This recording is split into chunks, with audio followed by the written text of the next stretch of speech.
मैं आलोक कनौजिया आदर्श agriculture institute Geeta Nagar Kanpur से आपका स्वागत करते हैं। आज हम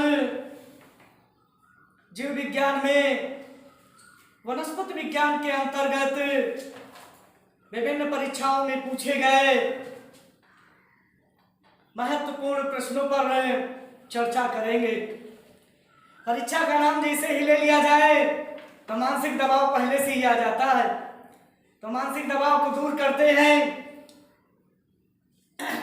कुमार विश्वास के गांव में रहने वाले सरोज दादा ने लिखा था कि देख पाल की दुल्हन की बहक गया हर एक बराती, जिसके द्वारे घूंघट उठा उस पर जाने क्या बीतेगी। एक रात सपने में छूकर तनमन चंदन कर डाला, जो हर रात छुआ जाएगा उस पागल पर क्या बीतेगी। आगे बात करते हैं हम लोग यूपी कैडेट में मुख्य रूप से पूछे गए वनस्पति विज्ञान से संबंधित प्रश्नों पर। और इन प्रश्नों में पहला प्रश्न है, बीज का निर्माण किससे होता है। बीज का निर्माण जब भी हम लोग पढ़ेंगे बीज के चैप्टर में, तो भारत भारती ने भी ये पहली लाइन लिखी है कि बीज निषेचन के उपरांत बीजांड का परिवर्धित रूप होता है। तो या तो ऑप्शन में सीधे बीजांड आता है, या ऑप्शन और अच्छा करेगा तो बीजांड का परिवर्धित रूप लिखता है। पूरी लाइन नहीं लिखी जाती उसमें कि बीजांड के परिवर्धित रूप को बीज कहते हैं, यानी बीज का निर्माण निषेचन के उपरांत बीजांड के परिवर्धित रूप से होगा। इसका जो दूसरा प्रश्न है, सबसे बड़ा बीजांड किसमें पाया जाता है। सबसे बड़ा बीजांड हम लोगों ने देखा कि सबसे बड़ा बीज जो है वो डबल कोकोनट या लोडोसिया में पाया जाता है, जबकि सबसे छोटा बीज, सबसे सूक्ष्म बीज ऑर्किड में पाए जाते हैं। तो बीज जब सबसे बड़ा डबल कोकोनट या लोडोसिया का है तो बीजांड भी उसका बड़ा होना चाहिए था, लेकिन प्रकृति में सबसे बड़ा बीजांड साइकस का पाया जाता है। इसके बाद हम लोग अगले प्रश्न पे बात करें तो अगला प्रश्न, स्वांगीकारी जड़ें किसमें पाई जाती हैं। स्वांगीकारी जड़ें, स्वांगीकारी का जो शब्द है वो जंतु विज्ञान में पाचन से संबंधित है। जब पाचन हम लोग पढ़ेंगे तो वहां पर स्वांगीकरण के बारे में जानेंगे, लेकिन यहाँ पर स्वांगीकारी जड़ों का तात्पर्य ऐसी जड़ें जो प्रकाश संश्लेषण की प्रक्रिया द्वारा कार्बनिक भोज्य पदार्थ का निर्माण करने लगे। सामान्य तौर पर यह ध्यान रखना होगा कि जड़ों में प्रकाश संश्लेषण की प्रक्रिया नहीं पाई जाती, लेकिन कुछ जड़ें हैं जैसे कि सिंघाड़ा में, जैसे कि कुछ जड़ें हैं जिसमें सिंघाड़ा में इसके साथ में गिलोय आता है। सिंघाड़ा और गिलोय दोनों की जड़ों में क्लोरोफिल की उपस्थिति के कारण प्रकाश संश्लेषण की प्रक्रिया होने लगती है। इसके बाद हम लोग अगले प्रश्न पर बात करते हैं। अगला प्रश्न कई बार पूछा गया, 3 यहाँ पर तने के रूपांतरण और 2 तने के और 1 पत्ती का रूपांतरण है। जो ये 3 है बहुत इंपॉर्टेंट, पेपरों में कई बार पूछे गए। पहला है पर्णाभ स्तंभ, पहला है पर्णाभ स्तंभ। इसके बाद दूसरा आता है पर्णाभ पर्व। जिन दोनों को हम तने में पढ़ते हैं, लेकिन एक और आता है जिसको कहते हैं पर्णाभ व्रंत। इसको पत्ती वाले भाग में पढ़ा जाता है, क्योंकि पत्ती के डंठल वाले भाग को ही व्रंत कहा जाता है। पर्णाभ स्तंभ की जो अंग्रेजी है ये ध्यान रखना होगा, इसको फिल्लोक्लेड कहते हैं। पर्णाभ पर्व को क्लेडोड कहते हैं, जबकि पर्णाभ व्रंत को फिल्लोड कहते हैं। फिल्लोड, ध्यान दें, पर्णाभ स्तंभ को फिल्लोक्लेड, पर्णाभ पर्व को क्लेडोड और पर्णाभ व्रंत को फिल्लोड कहते हैं। पर्णाभ व्रंत जो होता है, ये पर्णाभ स्तंभ पहले है तो ये पाया जाएगा नागफनी में, जबकि पनाभ पर्व पाए जाते हैं शतावर में, जबकि पनाभ व्रत पाया जाता है ऑस्ट्रेलियन बबूल में, ऑस्ट्रेलियन बबूल, इसी ऑस्ट्रेलियन बबूल में। इसके बाद में हम लोग ये देखते हैं कि परिणाम स्तंभ का मतलब होता है कि तना जो होता है वो पत्ती जैसा कार्य करने लगता है, यानी कि तना बदल गया है किसमें, परिणाम माने पत्ती में, इसीलिए इसको परिणाम स्तंभ कहते हैं। तो फिर पूछोगे कि पत्तियां इसकी कहाँ गई, तो पत्तियां इसकी कांटे में बदल जाती है, इसका उदाहरण है लाल फली। दूसरे नंबर पर होता है पर्व, ये बदल जाते हैं पत्ती जैसा कार्य करने लगते हैं, और ऐसा होता है शतावर में। जबकि तीसरे नंबर पर परिणाम व्रंत आता है, तो पर्णव्रंत यानी कि पत्ती का डंठल वाला भाग है। पत्ती में जैसे कि ये इस प्रकार से पत्ती बनी है, तो ये पत्ती का लीफ बेस या पर्णाधार है, ये पत्ती का पर्णव्रंत है, ये पत्ती का पर्णफलक है, और यहीं पर पत्ती में अंकुर निकल आते हैं। तो इस प्रकार से परिणाम व्रंत का उदाहरण ऑस्ट्रेलियन बबूल है। इसके बाद हम अगले प्रश्न पे बात करते हैं, और अगला प्रश्न भी बहुत इंपॉर्टेंट है, परजीवी पादपों के बारे में पूछा जाता है, और यहाँ से भी प्रश्न खूब आते हैं, जिसको याद किया जाता है CLOS यानी क्लॉस के रूप में। सी का मतलब होता है कैशकूटा, कैशकूटा इसी को कहते हैं अमरबेल। इसके बाद में आता है लोरेंथस, लोरेंथस, और इस लोरेंथस को कहते हैं बांदा। इसके बाद आता है ओरोबैंकी, ओरोबैंकी, और ओरोबैंकी के बाद में ये आता है स्ट्राइडा। ओरोबैंकी के बाद एस का मतलब है स्ट्राइडा। यहाँ पर परजीवी पादपों के जो प्रकार हैं वो पूछे जाते हैं। जो अमरबेल होता है इसको कहते हैं पूर्ण तना परजीवी, पूर्ण तना परजीवी। इसके बाद में लोरेंथस या बांदा को इसमें याद नहीं करना। अगला क्रम है कि पूर्ण तना परजीवी, तो अगला है अर्ध तना परजीवी, इसको कहते हैं अर्ध तना परजीवी। इसके बाद ओरोबैंकी आता है, इसको कहते हैं पूर्ण जड़ परजीवी, पूर्ण जड़ परजीवी। और इसके बाद में अगला आता है, इसको कहेंगे अर्ध जड़ परजीवी। ये पेपरों में बहुत पूछे जाते हैं, अर्ध जड़ परजीवी। यहाँ से ध्यान रखेंगे जो ओरोबैंकी है इसी तरीके के पूर्ण जड़ के अन्य उदाहरण भी हैं, जिसमें आता है बेलेनोफोरा, बेलेनोफोरा, और इसी में आता है रफलेसिया, रफलेसिया। ये इसके अलग से उदाहरण हैं, यानी कि पूर्ण जड़ परजीवी। इसके बाद अगला अर्ध जड़ परजीवी, यहाँ से देखेंगे तो पूर्ण तना परजीवी, जिसके बाद अगला अर्ध तना परजीवी। तो हम लोग इस क्लास के फार्मूले को याद रखेंगे, CLOS, जिसमें पहला कैशकूटा, दूसरा लोरेंथस, तीसरा ओरोबैंकी और चौथा स्ट्राइगा है। इसके बाद हम लोग अगले प्रश्न पर बात करते हैं। पत्तियों में एक क्वेश्चन है जो बहुत पूछा जाता है कि बुलीफॉर्म कोशिकाएं किन पत्तियों की एपिडर्मिस के नीचे पाई जाती हैं। क्वेश्चन आता है बुलीफॉर्म कोशिकाएं, बुलीफॉर्म कोशिकाएं किन प्रकार की पत्तियों की एपिडर्मिस में पाई जाती हैं। तो ये है एक बीजपत्री, एक बीजपत्री पत्तियों की एपिडर्मिस के नीचे पाए जाते हैं।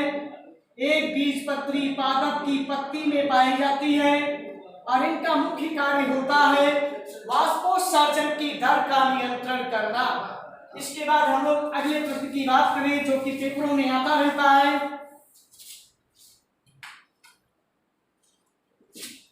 दो प्रश्न थे 2014 में पूछे गए, ऊपर नीचे यूपी कैटन में लगातार ये प्रश्न आए, और ये प्रश्न थे पुष्प क्रम से।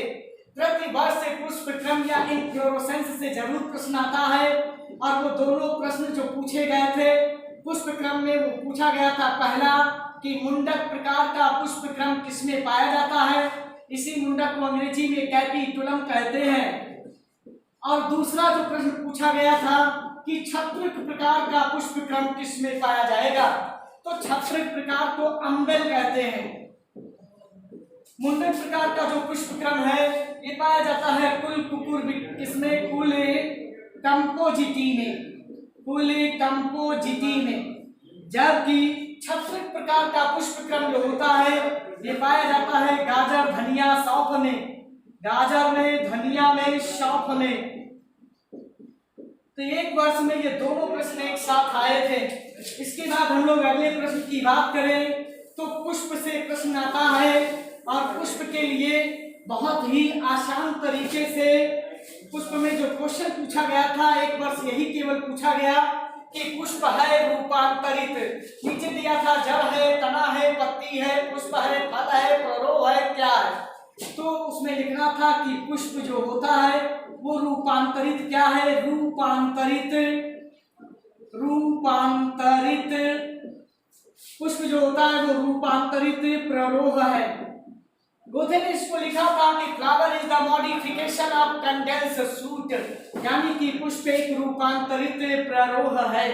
इसके एक और प्रश्न की बात करें जो बहुत पूछा जाता है और इसी का एक प्रश्न पूछा गया था कि पुष्प के खुलने की क्रिया को, पुष्प के खुलने करने या खिलने की क्रिया को, पुष्प के खिलने की क्रिया को क्या कहते हैं। तो पुष्प के खिलने की क्रिया को एंथेसिस कहते हैं, एंथेसिस कहते हैं। इसके बाद अगले प्रश्न की बात करें जो कि पेपरों में पूछा गया, ये भाग था निषेचन से, यानी कि पादप निषेचन। पादप निषेचन में सबसे अच्छा प्रश्न वही कई बार पूछा गया पेपरों में कि द्विनिषेचन की खोज किसने की। द्विनिषेचन व त्रिसंलयन ये एक ही साथ में होती है प्रक्रिया त्रिसंलयन। द्विनिषेचन व त्रिसंलयन की खोज किसने की, यस जी नमासिन।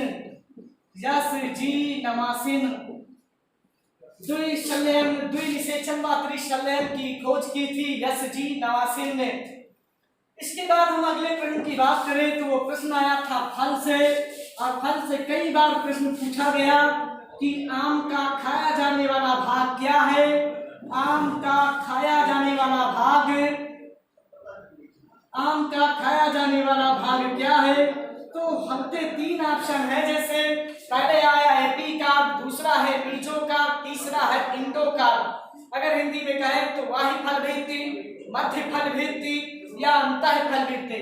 तो आप लोगों को पता होगा कि आम का खाया जाने वाला भाग है मध्य फल भित्ति, मध्य फल भित्ति। इसके बाद में जो अगला प्रश्न आया था ये प्रश्न है परागण से। परागण में ये प्रश्न 2016 में पूछा गया था, बहुत ही आसान क्वेश्चन था। उनका क्वेश्चन ये था कि ऐसे पुष्प जिनमें नर मादा पुष्पों का परिपक्वन एक समय पर हो जाता है, ऐसे पुष्पों को क्या कहा जाता है। ऐसे पुष्पों की जो अवस्था होती है उसको समकाल परिपक्वता या होमोगैनी कहते हैं। उसको क्या कहते हैं, समकाल परिपक्वता। यूपी कैटेगरी में बस यही एक क्वेश्चन आया था परागण की तरफ से कि समकाल परिपक्वता, यानी कि ऐसे वह अवस्था जिसमें नर व मादा पुष्प एक ही समय पर परिपक्व हो जाए, एक ही समय पर परिपक्व हो जाए, तो ये अवस्था क्या कहलाएगी, समकाल परिपक्वता, जिसको अंग्रेजी में कहते हैं होमोगैनी, इसको अंग्रेजी में कहते हैं होमोगैनी। इसके बाद में अगला प्रश्न जो था वो है कोशिका का, क्योंकि कोशिका का भी बॉटनी में भाग है और जहां से प्रश्न पूछा गया था कि राइबोसोम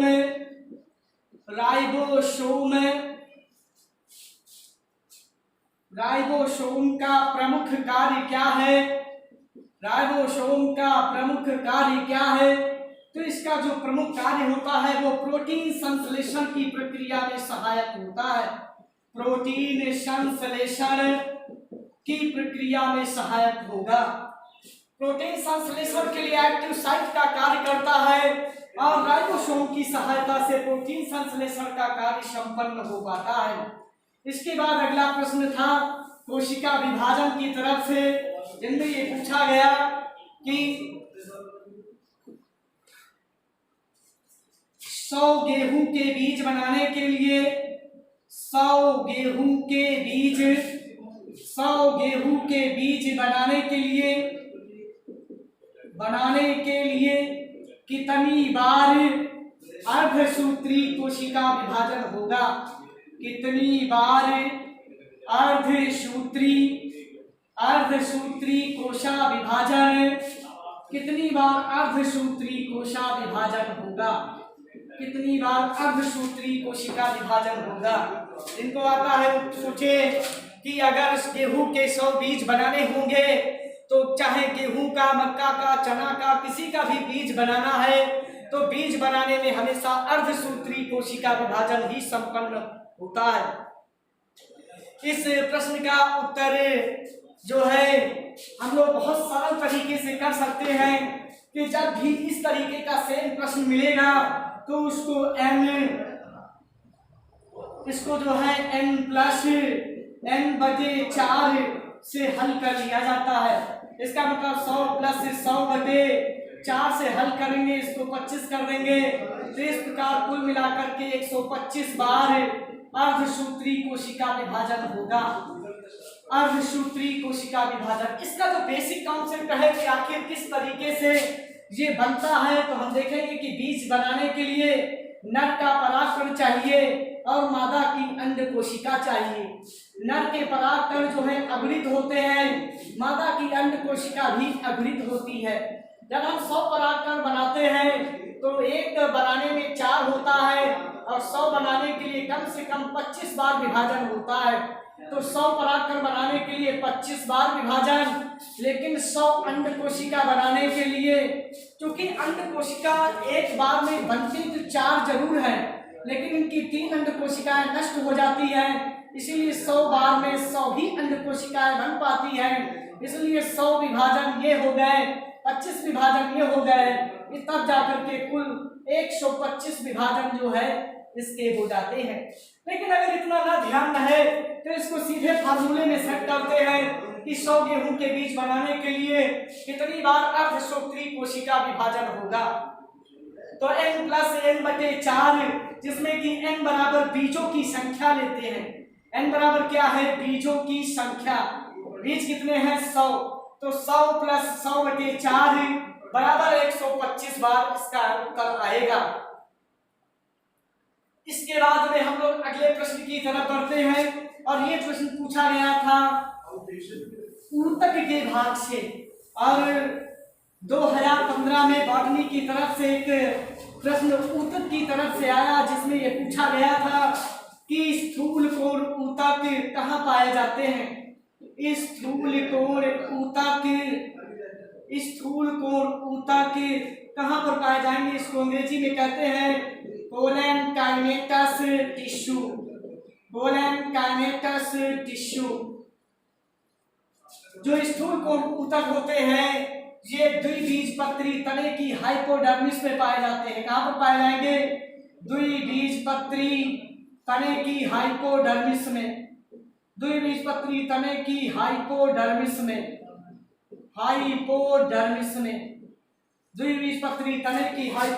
में पाए जाते हैं और यही ऑप्शन पूरा लिख के आया था पेपर में।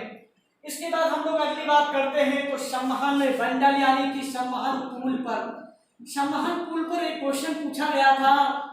संवहन पुल बोर्ड की परीक्षाओं में कक्षा 11 में हर साल कुछ ना कुछ संवहन पुल या वैस्कुलर बंडल पर आता है और यहाँ का जो क्वेश्चन है सबसे ही अच्छा क्वेश्चन इसका बता रहे कि इसमें से जो पेपर में पूछा गया क्वेश्चन कि चाहे किसी की भी जड़ पूछे, चाहे एक बीजपत्री की चाहे द्विबीजपत्री की, समस्त प्रकार की जड़ों में पाया जाने वाला संवहन बंडल कौन सा है? तो सीधे ये लिख लेते हैं कि जड़ों में अरीय संवहन बंडल पाए जाते हैं। कैसे संवहन बंडल पाए जाएंगे? जड़ों में अरीय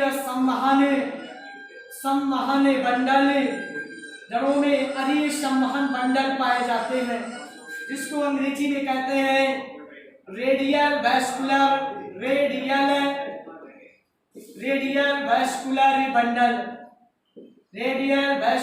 बंडल।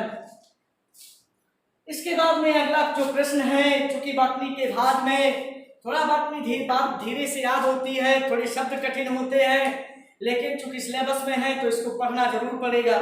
जूलॉजी का भाग थोड़ा जंतुओं से जुड़ा है, थोड़ा रुचिकर होता है, आसानी से तैयार हो जाता है, लेकिन बॉटनी में अंग्रेजी के शब्द होने की वजह से उनका उपयोग भी प्रश्नों में होता है, जिसकी वजह से वो प्रश्न को और थोड़ा सा कठिन कर देते हैं। इसके बाद में हम लोग बॉटनी के जो और प्रश्न पूछे गए, इनमें अगला जो प्रश्न आता है, ये प्रश्न बताने से पहले एक बात और बताए तुम्हें कि हम लोग कितना सोच पाते हैं क्या नहीं, लेकिन हमारे एक कवि हैं जिन्होंने कुल्हड़ का प्रेम एक ऐसी युवती से दिखाया जो चाय पी रही थी, और उन्होंने उसमें लिखा कि चाय पीती हुई युवती जो है और कुल्हड़ के बीच में क्या बात हो रही है। तो वो कुल्हड़ से कहती है, जो युवती जो चाय पी रही है सुंदरी, वो क्या कह रही है कि रे माटी के कुल्हड़े देव तो है चटकाए, और पिय खातिर ये ओठ बने कि वो इनसे चिपकत जाए। कह रही है कि कुल्हड़ महाराज, ये अपने मतलब है प्रियतम के लिए जो ओठ बने हैं, तो चाय पीते समय ये क्यों चिपक रहे हो। तो कुल्हड़ भी जवाब देता है कि लात सही घूसा सहे सहे वार पर वार, और इन ओठन के खातिर ही शीर्ष चढ़े अंगार। मतलब कि आग में तप करके जो है बने हैं हम कुल्हड़, वो सिर्फ इसीलिए कि तुम्हारे ओठों तक पहुंच जाए। तो ये कल्पनाएं हैं कवियों की, किस तरीके से सृजनात्मक बुद्धि के लोग इस तरीके की रचनाओं का निर्माण करते हैं। हम लोग बॉटनी में अगले जो प्रश्न है, उसमें अगला प्रश्न देखते हैं कि क्या आया था। अगला प्रश्न हम लोग रसारोहण से देखते हैं कि रसारोहण की प्रक्रिया जो होती है, इसको अंग्रेजी में एसेंट ऑफ साइट कहते हैं, रसारोहण की प्रक्रिया। और रसारोहण की प्रक्रिया आखिर कहां पर संपन्न होती है। रसारोहण की प्रक्रिया संपन्न होती है जाइलम के द्वारा या फ्लोएम के द्वारा। एक तो ऑप्शन इस तरीके के हो सकते हैं कि जाइलम के द्वारा, फ्लोएम के द्वारा, संवहन मंडल के द्वारा, या फिर एक तरीके का ऑप्शन हो सकता है जड़ के द्वारा, तना के द्वारा, पत्ती के द्वारा। तो इसका जो सबसे अच्छा जवाब होता है कि रसारोहण की प्रक्रिया संपन्न होती है पौधे की जड़ के माध्यम से, पृथ्वी के जल व खनिज पदार्थों का जड़ के माध्यम से पत्ती के शीर्ष तक पहुंचने की प्रक्रिया ही क्या कहलाती है, रसारोहण कहलाती है। तो मुख्य रूप से ये जड़ द्वारा होता है। किसके द्वारा होगा? जड़ द्वारा। रसारोहण की प्रक्रिया जड़ द्वारा होगा। तो जड़ में तो कई भाग होते हैं, जैसे जड़ में मूल रोम पाए जाएंगे, एपिग्लेमा पाया जाएगा, अंदर कॉर्टेक्स पाया जाएगा, इंडोडर्मिस पाया जाएगा, पिथ पाया जाएगा, वेस्कुलर बंडल पाए जाएंगे, जाइलम पाया जाएगा, फ्लोएम पाया जाएगा। तो अंदर के किस भाग के द्वारा होगा? तो या तो ऑप्शन आएंगे बीज, जड़, तना, पत्ती के ऑप्शन आएंगे तो जड़ द्वारा, या तो फिर रसारोहण की प्रक्रिया हमेशा संपन्न होती है किसके द्वारा? जाइलम द्वारा। और जाइलम अपने आप में जटिल ऊतक है, और जाइलम को ही जल संवाहक ऊतक भी कहते हैं। जल संवाहक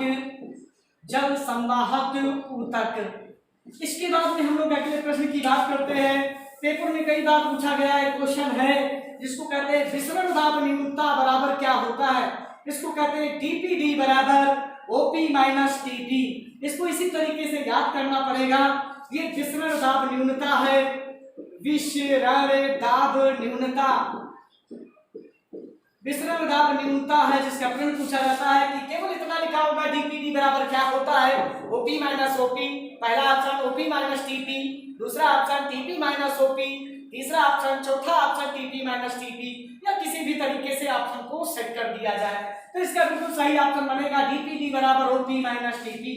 डीपीडी का पूरा नाम होता है विसरण दाब न्यूनता, या फिर इसके बाद ओपी आता है, इसको कहते हैं परासरण दाब। परासरण दाब यानी कि इसको अंग्रेजी में कहते हैं ऑस्मोटिक प्रेशर। इसके बाद इसको कहते हैं स्फीत दाब, टर्जिडिटी प्रेशर इसको कहते हैं, या स्फीत दाब। और यही स्फीत दाब को भित्ति दाब भी कहते हैं, यानी कि वॉल प्रेशर, भित्ति दाब या फिर वॉल प्रेशर। हम लोगों को प्रश्न के तौर पर केवल इतना ध्यान रखना होगा कि डीपीडी बराबर ओपी माइनस टीपी। इसके बाद हम लोग अगले प्रश्न की तरफ बढ़ते हैं। अगला प्रश्न पूछा गया, अगला जो प्रश्न है वो है पादप हार्मोन्स से। तो पादप हार्मोन्स का भाग हम लोगों में नहीं है, लेकिन इसका जो प्रश्न आया वो था, पहला प्रश्न इसका कि ऑक्सिन हार्मोन्स के निर्माण में, ऑक्सिन हार्मोन्स के निर्माण में, ये पादप वृद्धिकारी हार्मोन्स है और इसके निर्माण में आखिर कौन सा तत्व सहायक होता है। तो ऑक्सिन हार्मोन्स का अग्रगामी पदार्थ होता है ट्रिप्टोफैन। जब तक ट्रिप्टोफैन नहीं बनेगा तब तक ऑक्सिन हार्मोन्स नहीं बनेगा, और ऑक्सिन हार्मोन्स यानी कि ट्रिप्टोफैन के निर्माण में सहायक होता है जिंक। कौन सा तत्व सहायक होगा? जिंक। या तो वो लिख के देंगे कि ट्रिप्टोफैन के निर्माण में, ट्रिप्टोफैन एक अमीनो अम्ल है जिसके निर्माण में जो है जिंक उपयोग होगा, या फिर कह सकते हैं कि ऑक्सिन हार्मोन्स के निर्माण में। इसका जो दूसरा सरल प्रश्न है वो ये पूछा जाता है कि फलों को पकाने में कौन से हार्मोन्स का उपयोग किया जाता है। फलों को पकाने में, फलों को कई विधियों से पका सकते हैं, फल एसिटिलीन गैस से भी पक जाते हैं, लेकिन फलों को पकाने के लिए जो पादप हार्मोन्स चाहिए, वो पादप हार्मोन्स जो होता है वो है इथाइलिन। क्या है? इथाइलिन। और इसके बाद में ये पादप हार्मोन्स है, लेकिन ये इथाइलिन जो होता है वो वृद्धिरोधक हार्मोन्स माना जाता है। इसके बाद जो अगला प्रश्न पूछा गया वनस्पति विज्ञान की तरफ से प्रकाश संश्लेषण में, और प्रकाश संश्लेषण की तरफ से तो ऐसे हर बार क्वेश्चन आता है कुछ ना कुछ, और इसका अच्छा सा एक क्वेश्चन केवल यही था कि प्रकाश संश्लेषण की प्रक्रिया में, प्रकाश संश्लेषण की प्रक्रिया में ऑक्सीजन मुक्त होती है जल से, इसको सिद्ध किया था किसने? फिर से प्रश्न सुने कि प्रकाश संश्लेषण की प्रक्रिया में मुक्त होने वाली ऑक्सीजन, जो कि जल से ऑक्सीजन मुक्त होती है, इसको प्रमाणिक तौर पर किसने सिद्ध किया था? तो रूबेन एंड टॉमेन नाम के वैज्ञानिक थे जिन्होंने ऑक्सीजन के समस्थानिक O18 का प्रयोग करके ये प्रमाणित किया कि वास्तव में प्रकाश संश्लेषण की प्रक्रिया में निकलने वाली गैस ऑक्सीजन जल से ही मुक्त होती है। थोड़ा सा अच्छा, थोड़ा सा जो बढ़िया क्वेश्चन जरूर था ये। इसके बाद में अगला प्रश्न देखते हैं जो कि पादप श्वसन से आता है। पादप श्वसन का एक क्वेश्चन है जो बहुत बार पूछा गया कि ग्लाइकोलिसिस की क्रिया का अंतिम उत्पाद क्या है? ग्लाइकोलिसिस की क्रिया का अंतिम उत्पाद क्या है? ये 2018 के पेपर में आया था। इसका अंतिम उत्पाद जो होता है वो 3 कार्बन वाला पाइरूविक अम्ल है। क्या है? 3 कार्बन वाला पाइरूविक अम्ल। इसके बाद में जो अगला प्रश्न है, ये प्रश्न है वनस्पति विज्ञान में, इसके एक चैप्टर है जिसका नाम है वाष्पोत्सर्जन यानी कि ट्रांसपायरेशन। शब्द से ही इसकी परिभाषा है वाष्पोत्सर्जन। वाष्पोत्सर्जन को अंग्रेजी में ट्रांसपायरेशन कहते हैं। वाष्पोत्सर्जन या ट्रांसपायरेशन। वैसे इसका एक भाग है जो 2011 में क्वेश्चन मेरठ में पूछा था, उसको बाद में बताएंगे। पहले वाष्पोत्सर्जन में जान लें कि पौधे के समस्त वायवीय भाग, पौधे के धरती के ऊपर वाले पौधे के समस्त वायवीय भाग से जल का वाष्प के रूप में बाहर निकलना ही वाष्पोत्सर्जन कहलाता है। देख ले, वाष्पोत्सर्जन को तोड़े तो वाष्प अलग हो जाएगा और उत्सर्जन अलग हो जाएगा, लेकिन ये उत्सर्जन कहां से होगा?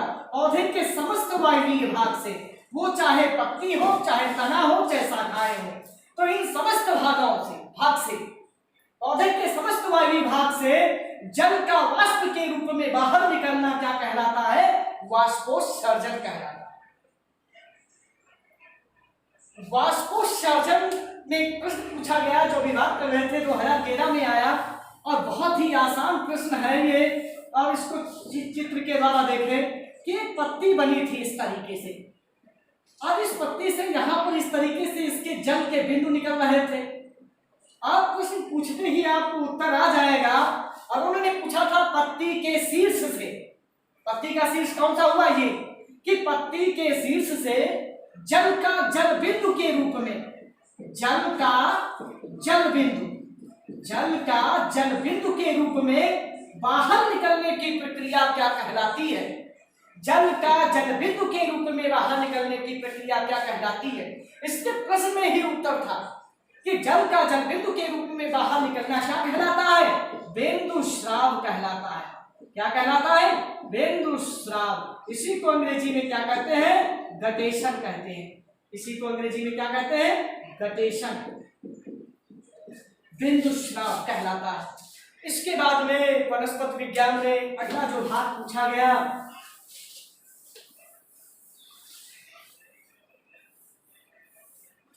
ये भाग अगला प्रश्न देखते हैं कि इसमें एक प्रश्न था प्रकाश संश्लेषण में, बहुत आसान सा एक प्रश्न है। मॉल का प्रयोग और बोल्ट्ज का बबलर प्रयोग, ये भी किताबों में दिए हैं। एक इफेक्ट दिया है इमर्शन प्रभाव। थोड़ा सा इमर्शन प्रभाव के बारे में बताते हैं। इमर्शन प्रभाव प्रकाश संश्लेषण की प्रक्रिया से जुड़ा हुआ ये भाग है जिसमें एक इमर्शन प्रभाव आता है। जब कभी पत्ती पर 680 एनएम का तरंग दैर्ध्य का प्रकाश दिया गया तो 100 मिलीग्राम का प्रोडक्ट तैयार हो गया।